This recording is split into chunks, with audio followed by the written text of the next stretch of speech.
Oh. Hello, everyone. My name is Claudia. I work at Portside Art Center. Portside is an art center located in the Fishtown, Kensington area of Philadelphia, Pennsylvania, in the United States. And every couple of weeks, we have our Artists at Lunch virtual artist talk series. So today, we are lucky enough to have our friend Leila ElManfaa, probably saying her name wrong. Oh, that's right. It's right? Yeah, you're good. Oh, okay. She is a self-taught artist focusing on graphic novels and digital art. She's from Philadelphia and travels extensively for inspiration and connection to various artist communities. I think she's actually in England right now. And, yeah, I've gotten myself stranded.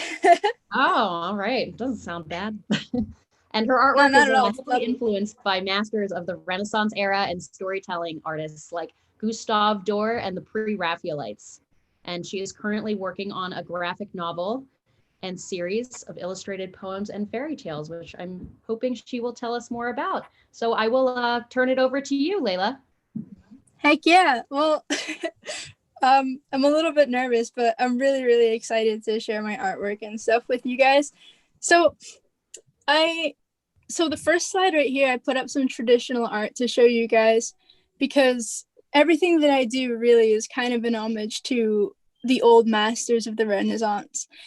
Like, even my digital work, I always use traditional methods to kind of honor them and to honor the technique and my love for academic artwork. So here in the middle is like my favorite painting that I ever made, which actually came from a little ramble that I did in my sketchbook a while ago. I don't quite remember it, but he's got a little cone on his nose, which is one of my favorite things to draw. But yeah. Just if anybody has any questions, I'd be super stoked to answer them. I don't know where to look for them though. Yeah, so there's the chat icon at the bottom of the screen that you can click on, and you can put in a message to ask Paulina, or you can just unmute yourself if Leila doesn't mind, and ask away. So feel free. Oh.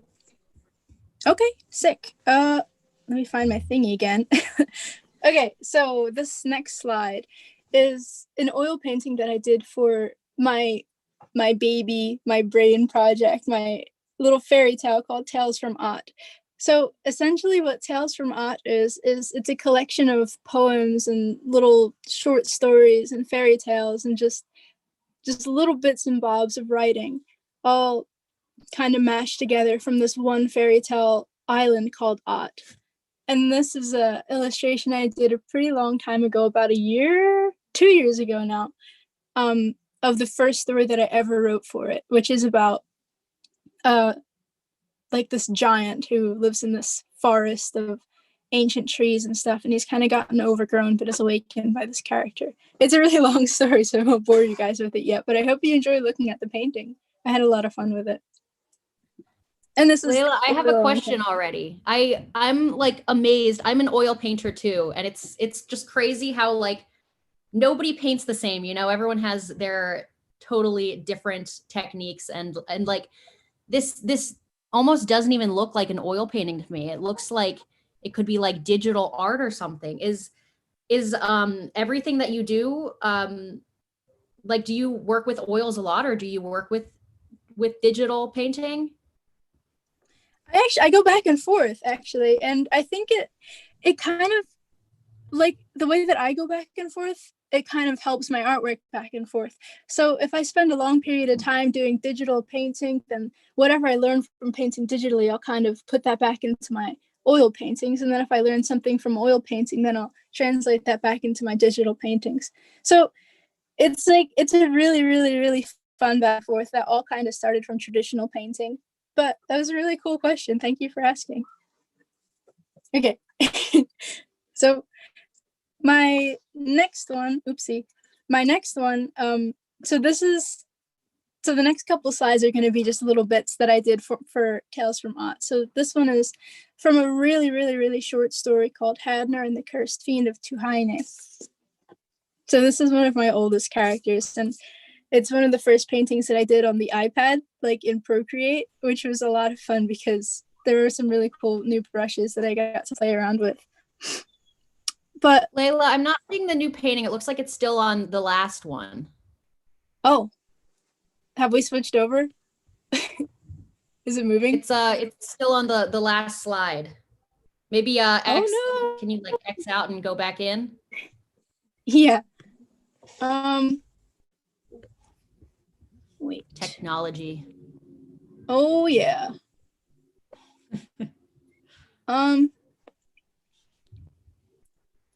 Wait a minute.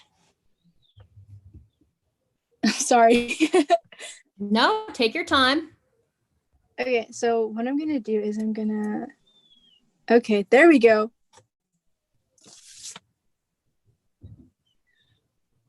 I think I have to do this all over again, but that's okay.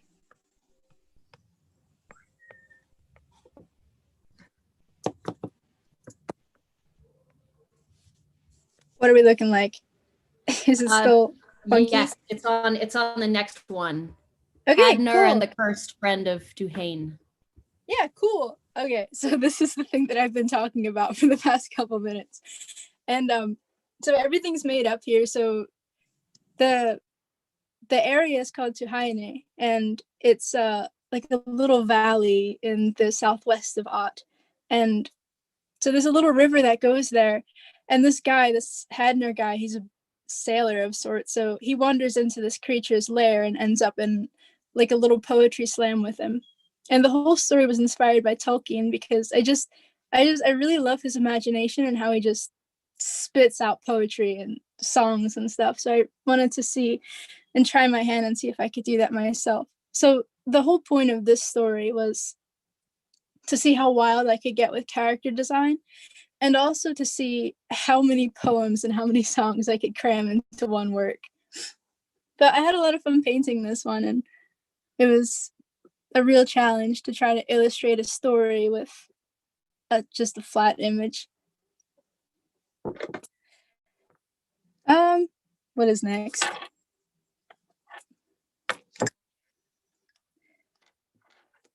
Okay.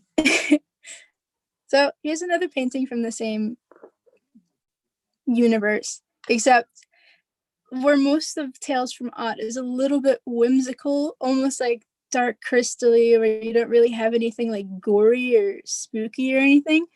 This one realm, the Foglands, are pretty spooky and pretty bloody, but I mean, as you could probably see, darkness is a key element in my artwork. So this painting kind of made itself. I didn't really know where I was going with it to start off with. I just wanted to practice painting trees. But then I sort of remembered this old story that I started in my sketchbook in high school, and I kind of brought it back to life for the first time in a couple of years. So the Sentry of the Fogland Isles is this giant centipede creature thingy who just lurks in the fog, and he's blind. So he can't see for himself, but the fairies swarm around him and tell him who's on the island, anywhere on the island. So this knight, who kind of blew in looking for treasure or something, has to reckon with him. And it's not going to be a good time. So that's an oil painting as well? Oh, no, this is digital, actually. Most of That's these are digital. Okay. I thought you said that the first one was an oil painting, right? Yeah, this one right here is an oil painting, and these two, I think the rest of the ones in this series are going to be digital paintings, but it's all those traditional techniques that I use. So one of my biggest, I guess, limits or biggest rules when I'm painting digitally is because there's so many tools and so many options and filters and things that you can use. I tell myself that if I can't do it traditionally with oil paintings, then I won't do it digitally. So everything that I've done here is something that I could theoretically do as an oil painting, just because, I mean, partly because I want to honor my, I guess, traditional roots, and second of all, because I have the technological adeptness of a 70-year-old, so I don't actually know how to use any of the filters or anything. But yeah. So that picture in the corner, is that the the drawing that you did in your sketchbook when you were in high school? Oh no, that's a drawing that I did to try to enforce the concept of the fairies talking to him, because I wanted to try to get it in the painting, but it was a little bit too small and I was still struggling with the brushes in Procreate. So I wanted to do something just totally different and kind of give him another perspective. I guess it gives his face a little bit more detail, but I really liked the both of them, so I wanted to include them.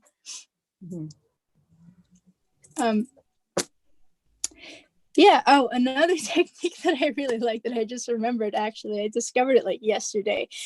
In Italian, it's called non finito, which means not finished, which is super for me because it's like a legit concept for not having to finish your artworks, which I think is great because I don't actually like to finish anything that I start. Did it move?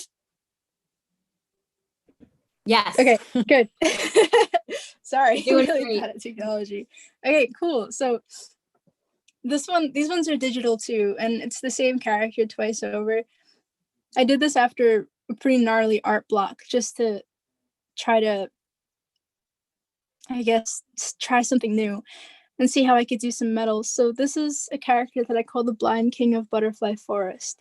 I don't know where the Butterfly Forest is or very much about the king of it, but I really like his design. And I like that he's just this lone creature who has nobody but the butterflies, but thinks of himself as a king and thinks of himself as royalty, even though he's the only one who really understands the concept of royalty.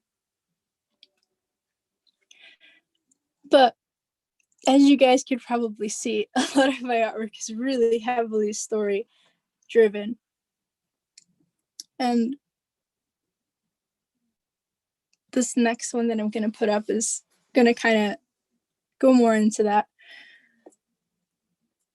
Oh, actually, not this next one, the one after this one. So I don't remember when I painted this one, but I had a really good time painting it because it was the first time that I really painted something with a proper background and a really dramatic sky. Because usually I like to stick with very plain backgrounds or things that I can only do in maybe 5 to 10 minutes, just because my artwork, I like to think of it as very figurative. So it's mostly just the subject and then the background kind of sinks away. But this one, I wanted to do something a little bit different. I wrote a little bit of a story for him, but I didn't know how to include it in here. So if anybody's curious, it's up on my DeviantArt. But yeah. So he's kind of another sentry of sorts, like the dude in the Foggy Island, except he doesn't eat people. He just kind of politely tells them to leave the fairies alone and not to step on any flowers on their way out. But yeah, this is the Watcher of the Waxbloom Moor. It's a place in the middle of this fairy tale land that I like to call the Summerlands because it's always essentially springtime. There's always flowers. There's always trees in bloom, all kinds of cool stuff about. But somebody's got to keep it going. So there he is.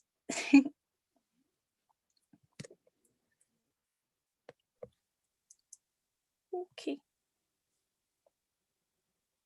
Here goes the story one. So I managed to get a little bit of a thing on there if anybody wants to read it. But this one, I wanted to talk about how closely intertwined my artwork is with my writing. Because the painting here isn't really that fleshed out, and I didn't really care to flesh it out too much because the main bit for this was the story and the poem. So this is one of the first poems that I ever finished for Tales from Aunt because most of it was ever just little bits and pieces that I kind of crammed together just for the grins. No. But this one, oh, did I just hear something? Oh, wait, I got a question from Paulina. Hi. When did you start writing, or more so start including writing with your visual work? That's a really good question.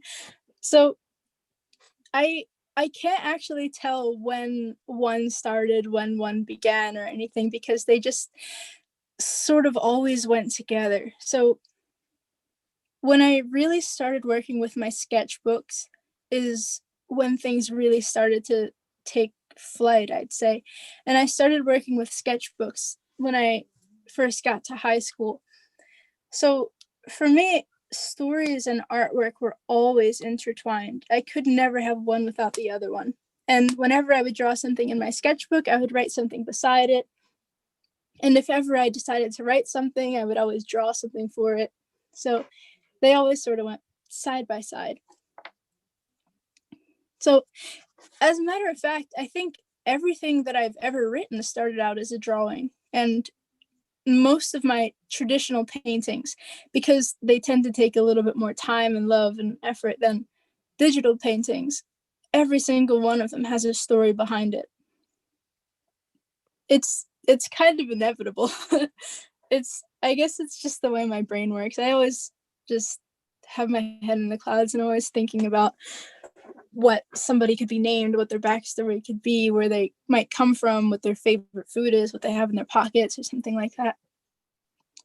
But this one, Seth in the Trembling Forest, is one of my favorites because he's the last unicorn centaur in the world who lives in this very lonely forest where nothing lives, but it's very, very pretty, but it's always quiet all the time. If anybody's interested in reading the rest of the poem, I have it up on my DeviantArt, and I'm really, really proud of the poem, even though it might not stand up to Tolkien standards, but it was another little homage to one of my favorite minds in the creative world. Actually, wait a minute. I wrote some stuff down, sorry. One of the biggest inspirations for this was actually the tale of Luthien, Tinuviel, and Beren, which you could find, I think, in like one of the first chapters of the first book of The Lord of the Rings. They're very different stories, obviously, but yeah. Thanks for asking. I decided to leave this one for last though, because this is my favorite project in Tales from Ott. This is my baby. This is the Lament of the Pigeon King. He is by far my favorite character of all time. He's my favorite thing to draw. Whenever I don't know what to draw, I always draw this long cone with a little crown on it, and then I give him new armor every time. I give him a new sword every time. I just really, really like him. So the Lament of the Pigeon King is gonna one day, when I don't know, when I have the brain power for it, it's gonna become an epic poem. Like epic in the sense of it's very, very, very long, and it tells a story over many hundreds of years. And I I really wish I could share it sooner, but it's taking me forever just because it's so important to me. I want to get everything down. But can anyone hear me? hey, Chris, what's up? Oh, geez, okay. No, I just have. First of all, I like this work a lot. Thank you. And I really understand the impulse, the desire to mix. Well, you're mixing narratives, mythic stories. Really appeals to me. I sometimes write stories that are not mythic. But Chris, you do the same thing. You illustrate, according in response to your writing, right? Yes, I do. Yeah, and these really they have a dark quality, which is really cool. I really love this stuff. I'm glad you like it.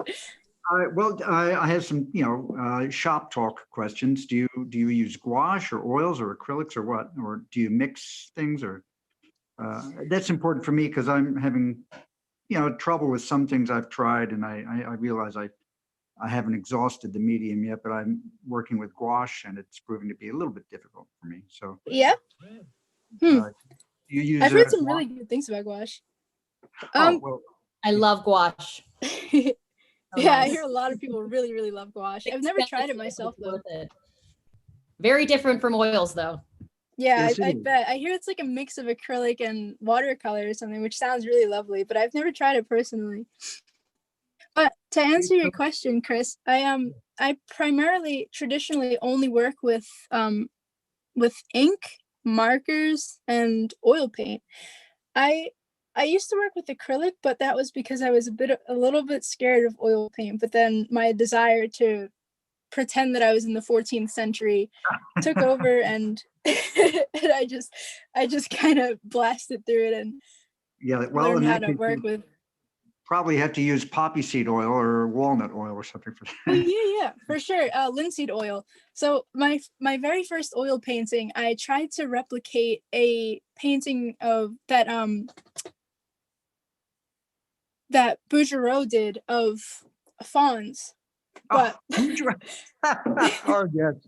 Oh, okay. Yes, I know Boudreaux. Yes. Okay. but I tried to use water to dilute it because I don't know what I was thinking. I just thought that I could bend the laws of physics to work for me, but it didn't work. So I had to do a little bit more research, and then I discovered that I could use linseed oil, poppy seed Yeah, oil, all different kinds of oils. all that And stuff. Yeah, yeah, yeah. Right.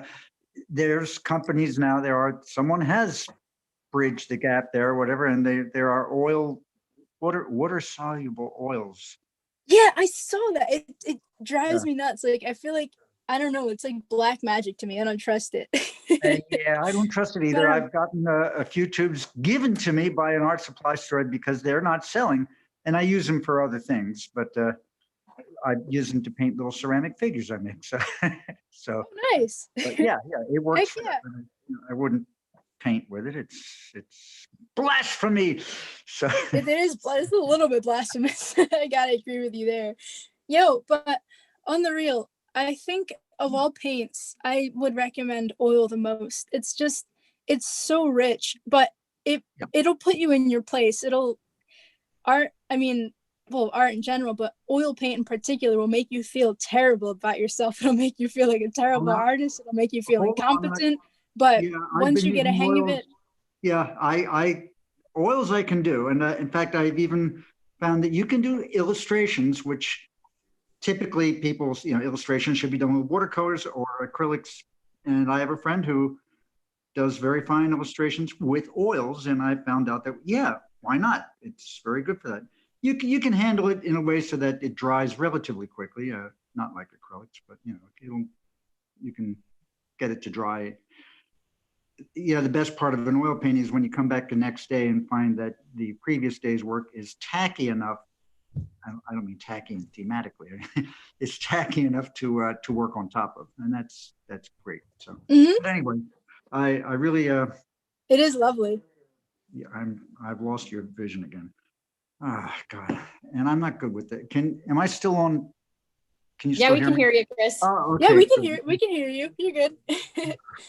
that's all that's important. So I really like looking at your work, and if you can leave a note about where to find more of it. Didn't you say something about I put her DeviantArt account in the chat, Chris. So if you click on the chat icon at the bottom of your screen, it's there. Or I can And I'll text it. my screen is not up right now. I'm not even going to struggle with this. Okay, so but I'll get it later. You're I'll send good. it to you. You're good. And at the end, I have a little window that'll have all of my contacts on it, so you're good. But yeah, hit me up anytime. I'd totally be happy to talk with you about paintings and stuff. Yes. Okay, great. Thanks a lot. It's been really great stuff. Thank you. Carry on. Thanks, Chris. Yeah. All right. Well, Piggybacking on what you were talking about with Chris, what do you have a certain brand of oils that you like to work with? I like to work. Well, I like to work with what I can afford, which is usually. Which I mean, luckily I haven't actually had to buy any oil paint yet because I like my starter bit of oil paint. My Spanish teacher from high school gave to me in exchange for some artwork, and after that, I met somebody in a studio when I went to Germany who really liked my artwork, and he just dumped a massive basket of oil paint on me, and it was really good oil paint. I think it was Winsor & Newton. So I was just like, yo, this is a gold mine. So I just kind of went with it. And I had so many oil paints that I actually still have some of them now.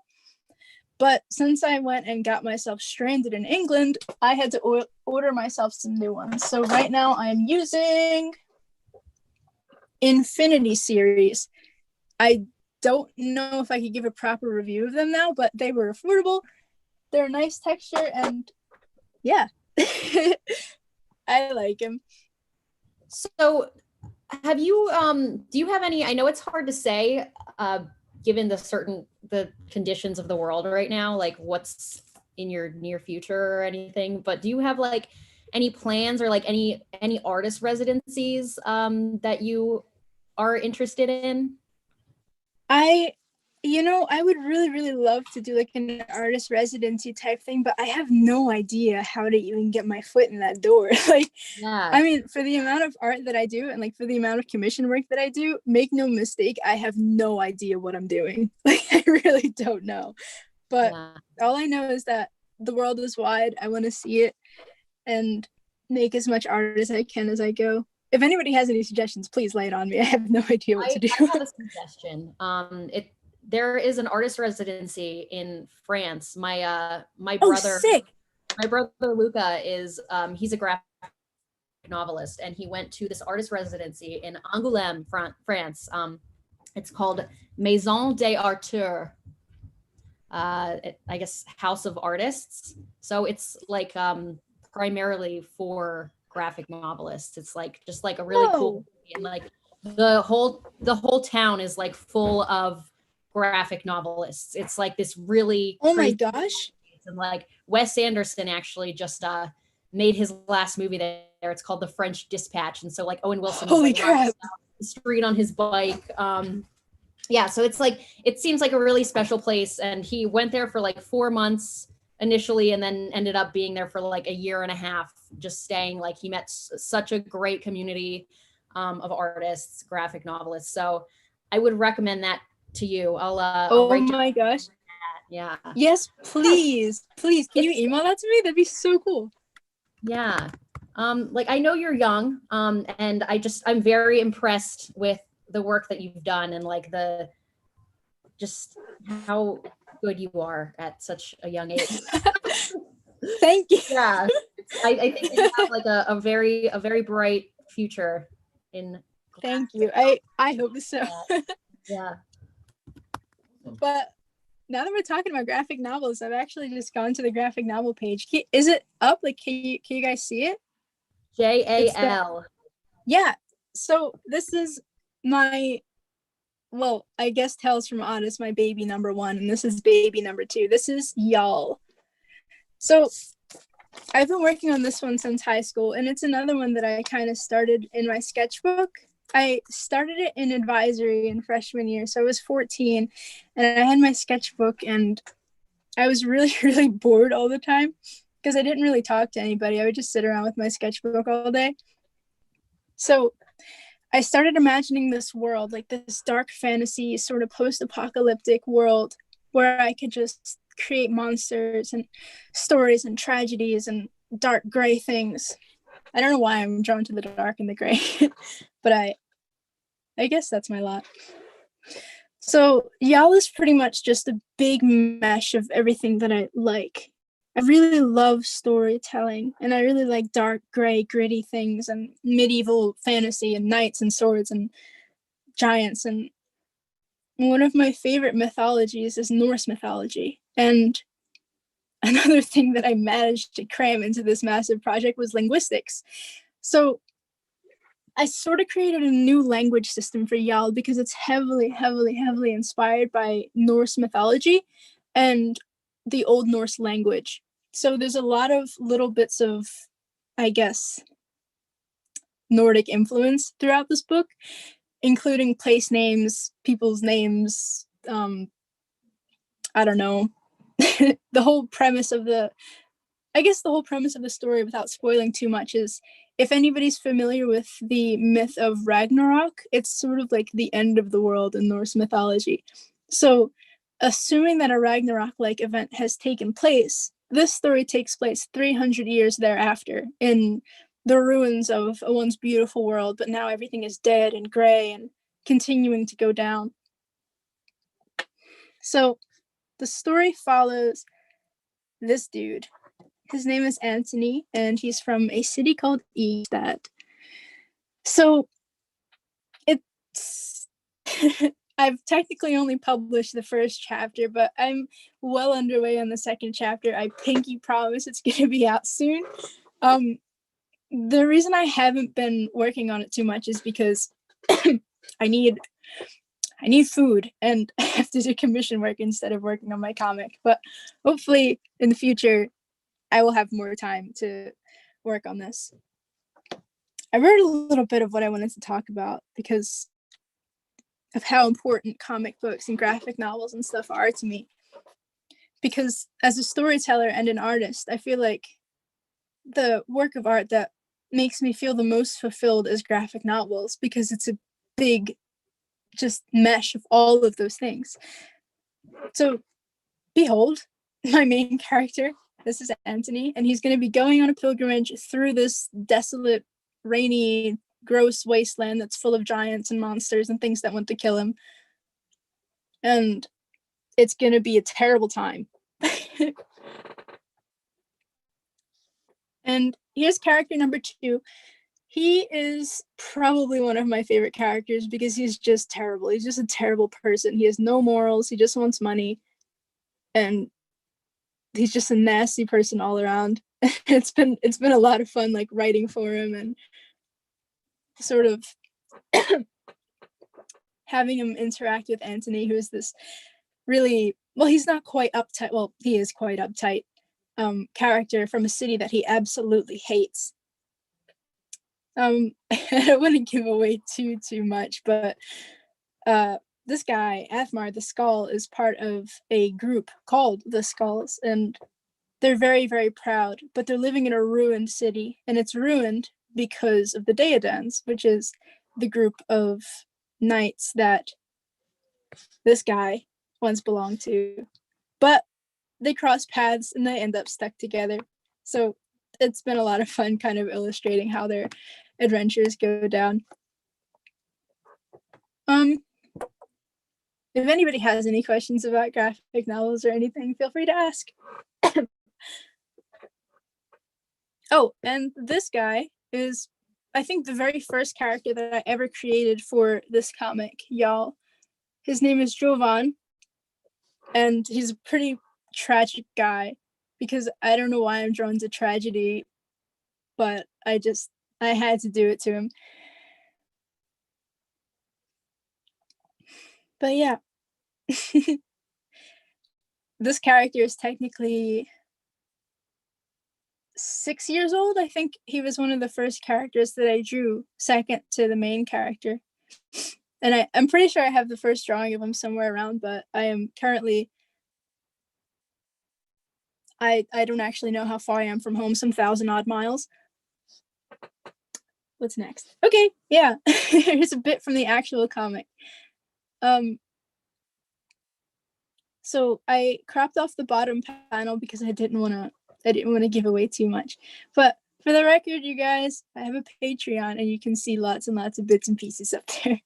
So this, something that I learned when I was doing trying to do graphic novels, is being economic with panel space and how quickly you have to tell a story in a comic, because you don't have issues and issues and issues and pages and pages and pages to tell a story like you do when you're writing a book with just words. With a comic book, if you have something that you need to get across, you should, well, I mean, I try to get it across in as few panels as I possibly can. So this page was a challenge because I had to sort of illustrate the fact that Yal is dead, nothing grows, people are starving, there's just sickness, everybody's malnutritioned, everything is ruined, everything is covered in dust, and just there's this overhanging air of death everywhere you go. And I had to somehow cram that into one single page. and I think I did it, but this chapter isn't published yet, so I'm pretty sure I'm gonna have to go back and change some stuff. But that's my very unprofessional advice. If anybody out there wants to do graphic novels, if anybody wants to give this panel a read, I'll stop talking for a second so you can.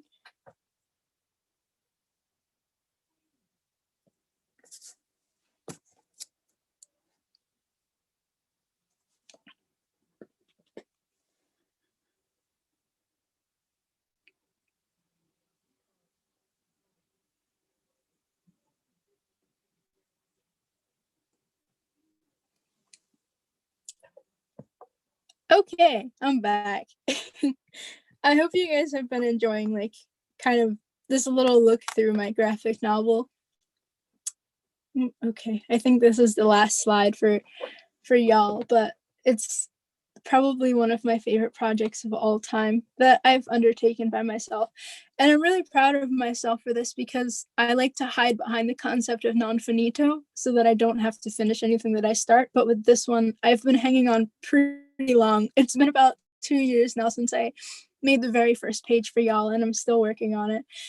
It's not going as quickly as I want it to, but there's this feeling that I got when I finished the first chapter and printed it and got it mailed to my house and held it in my hand for the first time, because it was something complete. It was something finished that I wrote, that I drew, that I made all by myself. And I was just so happy about it.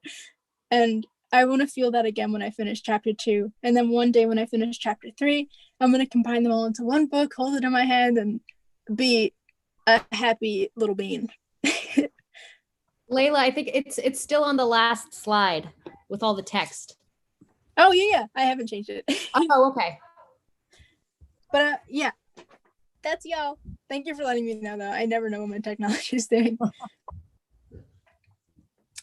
So, I guess we could call this phase 3 of my little presentation, because this is just stuff that I do for no reason. Like, just because I have the ability to do it, I just do it for fun. So these next little bits don't really belong to anything. They're just things that I did because I got bored or wanted to entertain an idea. So lo and behold, my art for the grins. So this dude on the left is my idea of a fawn if it was a moose. And on the right, I've been doing this little series of comic book covers for a character that I made also in high school in my sketchbook called Bo Finley. Yes, it's very corny, but it sounds cool, and he's got a gun, so hurrah. I did a couple of these, and I have a little time lapse at the end of, I think, this little bit of a drawing that I did of him and another character, but I don't think I'm ever going to get around to doing the comic for this unless I somehow strike gold and can stop doing commission work. But yeah, maybe in the future. So these two are some paintings that I also did. These are not oil paintings, by the way. These are all digital, but these are heavily inspired by traditional art because I did studies of the old masters and I kind of employed what I learned in these. So for the dude on the left, right, that is left. Yes, that's left. The dude on the left, the elf guy, I did a studies of a Rubens painting. Rubens' two satyrs, and what I learned from the skin colors and values and stuff, I kind of smacked onto this painting just to see what I learned, and I think I learned quite a bit. I still use a lot of the things that I learned from that one study in the paintings that I do now. So, yeah, I'd say like a big part of what I do as an artist is a little bit of a back and forth between just painting and then doing studies. And as I paint, I tend to learn just by observation. And then when I do a study, it's like a big treasure box of information opens up. And then I get to sprinkle that out for as long as it goes until I either forget something or it gets so blended into the method that I already use that I don't even realize that I'm using it anymore. And then the guy on the right was actually something that somebody commissioned, but it was so vague that it's sort of a collaborative piece. So I don't actually remember what the request was. I was just kind of given free rein for this whole thing with an example of a crown and some gold bits to put in the background. But I really, really like how this piece came out. It was a lot of fun to paint. And I think this is, if everything that I like to paint was in a single painting, I think it would be this painting, just because it's so ominous and spooky, and there's this cold light, and it's a little bit churchy, but still kind of haunted, if that makes any sense. What is next? Oh, okay. So these are pretty old, but I liked them a lot, and I thought that I would include them. So I don't know if anybody here is familiar with the Dark Crystal, like whether it's the 80s movie or the series that just came out on Netflix, but I'm a huge fan of it. I really, really like it. Not just because it's a good story, but because of the imagination, like the amount of thought and the amount of love that went into each design, each character, and just the world, because it's completely fabricated. It's like magic, like how the human mind can just come up with something extraordinary from absolutely nothing, which is why I really, really respect the creators and the writers of the Dark Crystal and the artists who helped it come to life, and just, I guess, just artists in general. So that's a little bit of fan art of something that might be Jen from the 80s movie. And then on the right is a character that I created to do like a short graphic novel of like these sort of creepy gladiator dudes with animal heads. And this guy is just gross about it. He just rips people's hearts out and eats them and stuff. But yeah, it was a lot of fun to draw. You can't go wrong with a lot of blood. I hope you guys are enjoying this. I feel a little bit awkward, but yeah, here's a painting that I did a pretty long time ago, actually. I think this must be like 2 or 3 years old now, but this was meant to be another graphic novel about a girl kind of going through a coma dream after having been hit by a car, and she's going through this dream world guided by these dream like entities, fighting off bits of her psychological self until she gets to the end and decides that she's lived long enough, I guess. It's pretty morbid when I say it like that, but I promise it would have been cute if I went through with it. But I guess this illustration and one more is the furthest I ever got with that project. And this is where non finito doesn't work, because I would have something to show for it if I had just kept going with it. But what I have for it, I'm pretty happy with. Maybe in the future.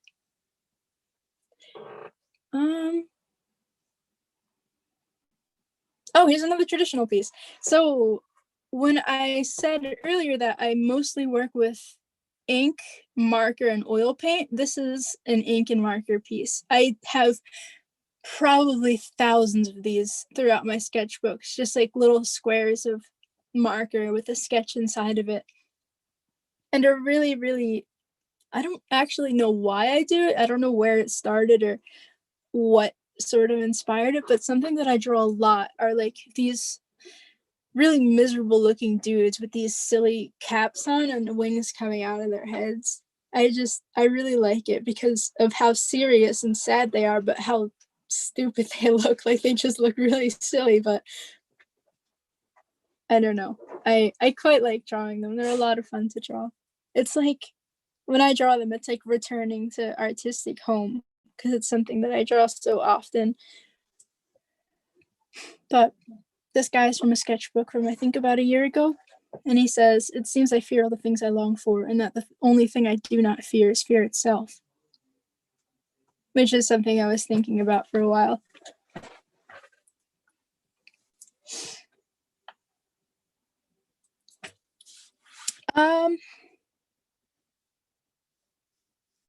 Oh no! I thought I had a video in here, but I think it's gone. But here's where to find me. If anybody has any questions or anything, I guess we have the rest of the time to just talk about artwork and stuff.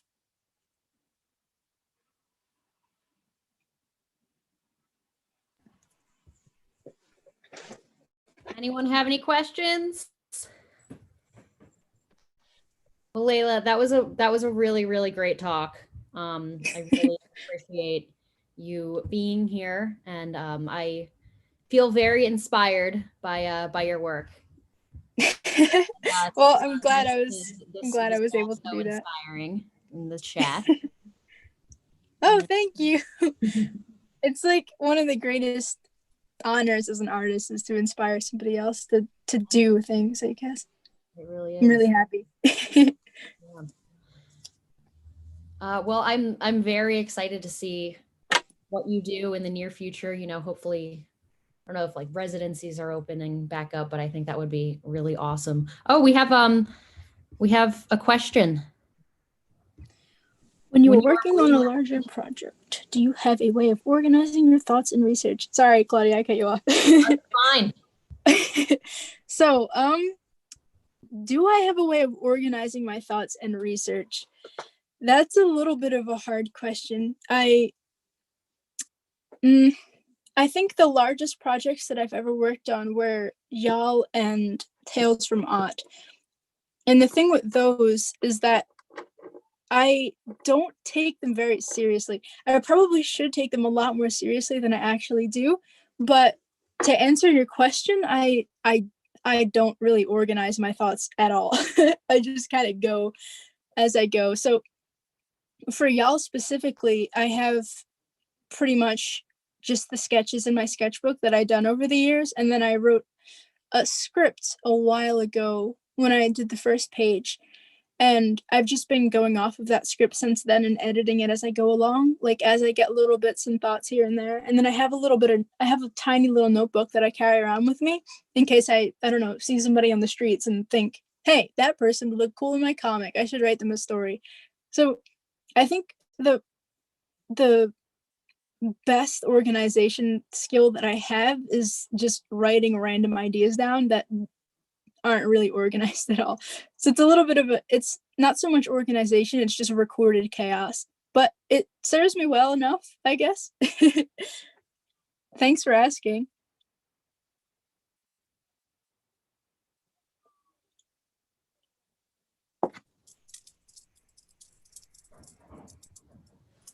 No problem. Does anyone else have any other questions? Seriously, anything. I'm down. Yeah.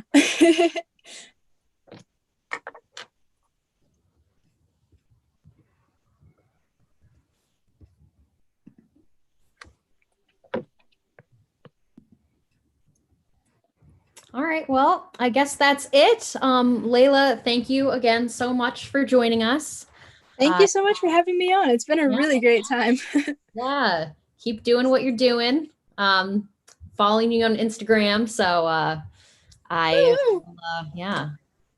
in touch that way. But yeah, we'll have another artist at lunch in 2 weeks featuring Chris Sunshine. He is a musician, so if any of you are interested in joining that. Otherwise, this has been great having all of you, and have a great day. Bye-bye. Stay safe, everybody. Thank you. Bye.